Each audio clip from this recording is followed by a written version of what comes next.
Hi friends, how are you. आज हम आपको बताएंगे वर्जीनिया वुल्फ की a room of one's own. So let's get started. इसमें क्या होता है कि वर्जीनिया वुल्फ लग्जरियस मेल यानी कि एक अमीर आदमी की एक साधारण फीमेल के साथ कंपैरिजन करती हैं।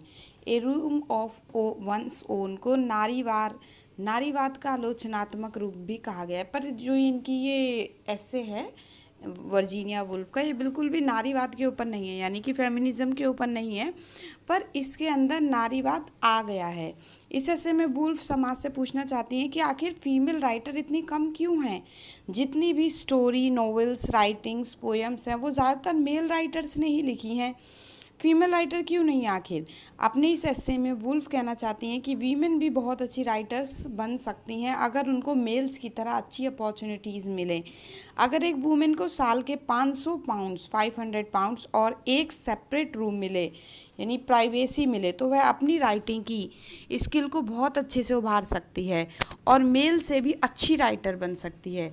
वो यहाँ फेमिनिज्म के बारे में बात तो नहीं करना चाहती हैं, पर जब भी वो वुमेन अपॉर्चुनिटीज़ की बात करती हैं तो फेमिनिज्म खुद ब खुद बीच में आ जाता है। वुल्फ कहती है कि जेंडर डिफरेंस ने इस समाज के मेल फीमेल दोनों को ही पंगु बना दिया है। ऐसा नहीं है कि इसमें सिर्फ फीमेल को ही बहुत ज़्यादा मतलब नुकसान हो रहा है, इसमें मेल का भी नुकसान है, पर यह है कि मेल अभी इस नुकसान को समझ नहीं रहे हैं। मैन अपनी सुपीरियरिटी को सिद्ध करने के लिए औरत को हीन दिखाता है। इस तरह औरतें गुस्से में हैं और उनको समाज में इनसिक्योरिटी फील होने लगी है। यहाँ वुल्फ बताती हैं कि वुमेन का टैलेंट पैट्रियार्ची की वजह से भी दब गया है, यानी कि वुमेन भी मैन की तरह जीनियस हो सकती हैं अगर उन्हें मैन की तरह अपॉर्चुनिटीज़ मिलें। यहाँ वो शेक्सपियर का एग्जाम्पल भी लेती हैं। लोग कहते हैं शेक्सपियर जैसा महान ऑथर मिलना मुश्किल है। वो यहाँ शेक्सपियर की महानता को चैलेंज नहीं करना चाहती हैं, पर वो ये दिखाना चाहती हैं कि शेक्सपियर को बहुत अच्छे स्कूल में पढ़ाया गया था, उनको समय पर पैसे, क्रिएटिविटी के साधन दिए गए थे, फिर उनको थिएटर में जाना भी अलाउड था, वो सोशल गैदरिंग में जाते थे, अपने काम का डिस्कशन करते थे, इससे उनको अपने काम की कमी खूबियाँ पता चलती रहती थी। पर उनकी बहन जूडिथ को अच्छे स्कूल में नहीं भेजा गया था, उन्हें थिएटर में भी जाना अलाउ नहीं किया गया था, बच्चेपन में ही उनकी शादी कर दी और अपनी लाइफ में वो बिल्कुल खुश नहीं थी, इसलिए वो घर से भाग गईं। उन्होंने एक थिएटर को ज्वाइन किया, वहाँ वो एक आदमी के प्यार में फंस गईं और प्रेग्नेंट हो गई। उस आदमी ने उन्हें अपनाने से मना कर दिया, फिर समाज के डर से उन्होंने सुसाइड कर ली। तो ये कहना चाहती हैं कि देखो यहाँ पर सुसाइड भी की तो एक औरत ने की, आदमी क्या मतलब इसमें कोई रोल प्ले नहीं किया गया, जबकि उनके प्रेग्नेंट होने में एक आदमी का ही हाथ था।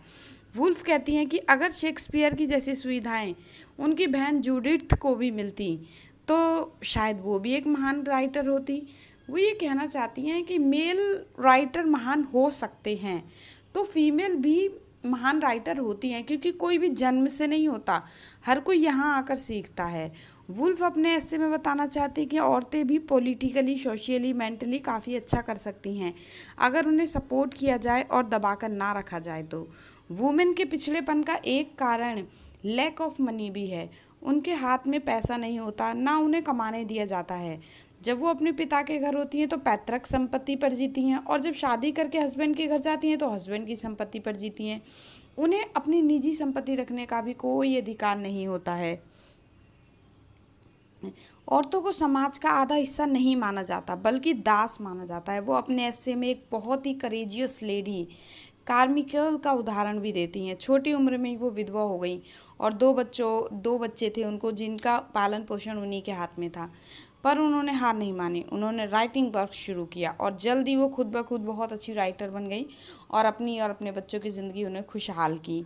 वुल्फ वैसे तो आप बीती सुनाने में इंटरेस्टेड नहीं है, वो अपनी राम गाथा नहीं सुनाती हैं यहाँ, पर वो कहती है कि एक बार वो एक कॉलेज की लाइब्रेरी में गई और वहाँ उन्हें एंट्री देने से मना कर दिया। उन्हें कहा गया कि या तो वो किसी मेल के साथ आएँ या फिर लेटर ऑफ रिकमेंडेशन लेकर आएँ। वुल्फ को बहुत बुरा लगा, उन्होंने कसम खा ली कि आज के बाद वो इस तरीके की मतलब दया पर नहीं जिएंगी। उन्होंने बहुत सारी बुक्स भी पढ़ी और देखा कि हर बुक्स मेल थी राइटर द्वारा ही लिखी गई है, बहुत ही कम बुक्स फीमेल राइटर ने लिखी हैं। यहाँ वो समाज को ये दिखाना चाहती हैं कि जो ये समाज में फीमेल और मेल की असमानता है, ये सिर्फ फीमेल को ही कमज़ोर नहीं बना रही बल्कि मेल को भी बना रही है। इसमें क्या है ना, मेल को ये पता चल गया है कि उसे सुपीरियर जब ही हो सकता है, वो सुपीरियर जब फीमेल इन्फीरियर होगी। तो बोलती हैं कि इस चीज़ को कम करने के लिए हमारी सरकार को अच्छे कदम उठाने चाहिए। उन्हें फीमेल क्रिएटिविटी पर ध्यान देना चाहिए। जो अपॉर्चुनिटीज़ मेल को दी जा रही वो बराबर औरतों को दी जानी चाहिए और उनकी स्किल को कभी भी कम नहीं आंकना चाहिए। तो ये थी वर्जीनिया वुल्फ की a room of one's own. So thank you guys. अगर आपको अच्छी लगी हो तो चैनल को सब्सक्राइब कीजिएगा, वीडियो को लाइक कीजिएगा। Thank you.